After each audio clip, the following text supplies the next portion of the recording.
Here's something that messed me up when I first heard it. The stock market right now is acting like someone who hasn't slept in 4 days, chugged an energy drink, and just found out they owe the IRS money. Complete chaos. But you know what's even scarier than the market right now? This number, 62%. That's the percentage of Americans living paycheck to paycheck, right now, today. And before you think, well, they just need to make more money, hold on, because 48% of people earning over $100,000 a year are in that exact same trap. Let that actually sink in. 6 figures, and one broken water heater away from financial disaster. So if income isn't the problem, what is? That's exactly what we're going to find out today. Because there are 2 invisible forces quietly destroying most people's finances. And the second one is going to make you rethink everything. Stay with me. I want you to picture a bucket with a hole in the bottom. Not a crack, a full hole right in the center. Now someone hands you a fire hose and says, fill it up. So you turn it on. Full pressure. Water blasting everywhere. And the bucket stays empty. That's what happens when people get a raise, land a promotion, finally start pulling in real money, and somehow end up in the exact same spot 6 months later. The problem was never the water. It was always the hole. Now multiply that by an entire generation of people desperate to get ahead fast. That's the dot-com bubble of the late 1990s. People weren't broke. They had money to invest. They just wanted it to work faster. So they threw their savings at any company with .com in its name. No revenue, no real product, sometimes no actual business, just a name, a pitch, and a lot of hype. Top stocks were trading at 43 times their earnings, pure excitement, no foundation underneath. And when it crashed, millions of people got completely wiped out overnight. People who thought they were finally ahead, people who thought more money coming in meant the problem was solved. It wasn't. Because the hole was still there. Here's the uncomfortable truth. We are living in the sequel right now. People squeezed by inflation, stressed about rent, feeling like they're falling behind. And instead of plugging the hole, they're turning the hose up higher, chasing quick gains in crypto, meme stocks, the hottest thing they saw on social media at 11 p.m., looking for a shortcut, trying to skip the hard part. And history is very clear on what happens next. So if income isn't the problem and shortcuts don't work, what's actually keeping people broke? It's a bug in your brain's operating system. 2 bugs, actually. The first one is called hyperbolic discounting. This is a real psychological phenomenon, and it's brutal. Your brain is literally hardwired to prefer a small reward right now over a massive reward later. Like, your brain will happily trade $10,000 in future retirement savings for a $1,000 gadget you want today, without hesitation, without guilt, without a second thought. We are biologically short-sighted. It kept our ancestors alive when they needed to eat now, not plan for winter. But in a world of credit cards, one-click shopping, and buy now, pay later, it is absolutely destroying us. The second bug is Parkinson's law of money. This one is sneaky because it feels like progress when it's happening. The law states that your expenses will always expand to match your income. Always, without exception. You get a raise? You feel good. You deserve it. You worked hard. So you lease a nicer car. You upgrade to a bigger apartment. You eat out 4 nights a week instead of 2. You get the subscription you'd been putting off.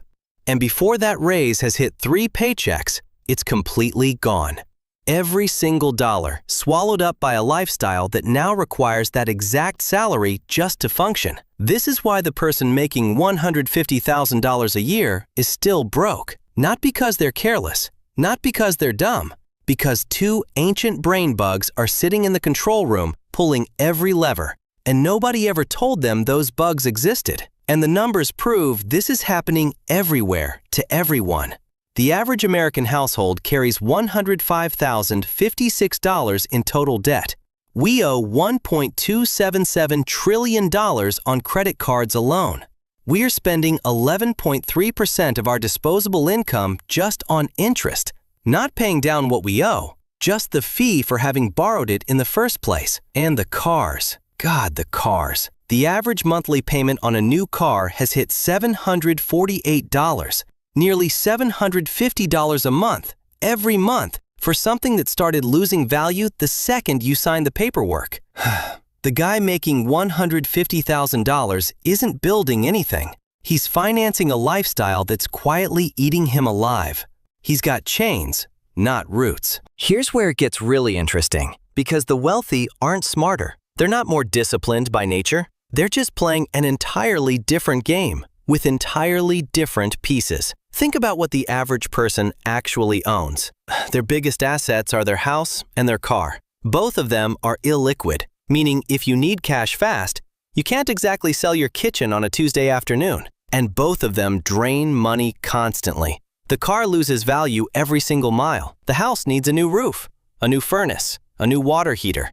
There's always something. Now look at what the top 0.1% actually holds. Their biggest asset is corporate stock, about $11 trillion worth across that entire group. It's completely liquid, meaning they can convert it to cash with one click. And while they're sleeping, it's generating income through dividends, compounding quietly in the background, growing the same way whether they're paying attention or not. The wealthy own assets that put money into their pockets while they do nothing.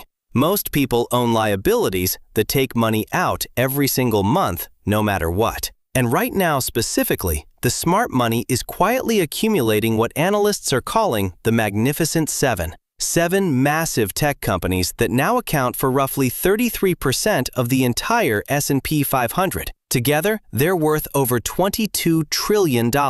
And this is the critical difference from the dot-com era. These companies aren't riding hype. They are generating enormous, real, documented profits. Today's top 10 stocks trade at a 31 times price-to-earnings ratio. That's expensive, yes. But it's expensive because there's actual cash flow backing it up, not just dreams and a domain name.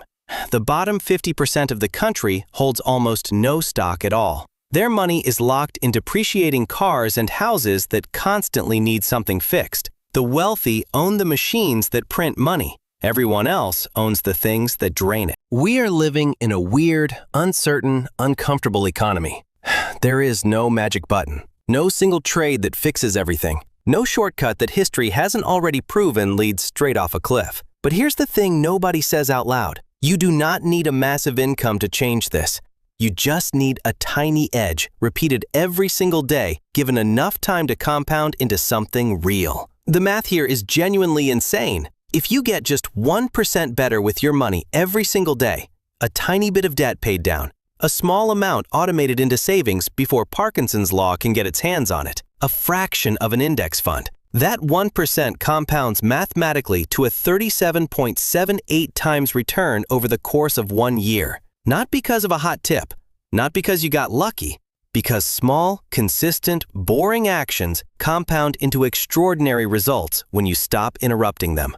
Plug the hole first, then turn the hose on. Pay down a little debt, automate savings before you can spend them. Buy a tiny piece of the market and leave it alone. Don't let the short-sighted part of your brain make long-term decisions. As John Templeton, one of the greatest investors who ever lived, once said, the big profits go to the patient, intelligent investor, not the reckless gambler chasing the shortcut. You don't need to make more money to get ahead. You need to stop the leaks, outsmart the bugs, and give it enough time to work. The breakout is coming. You just have to still be in the game when it does.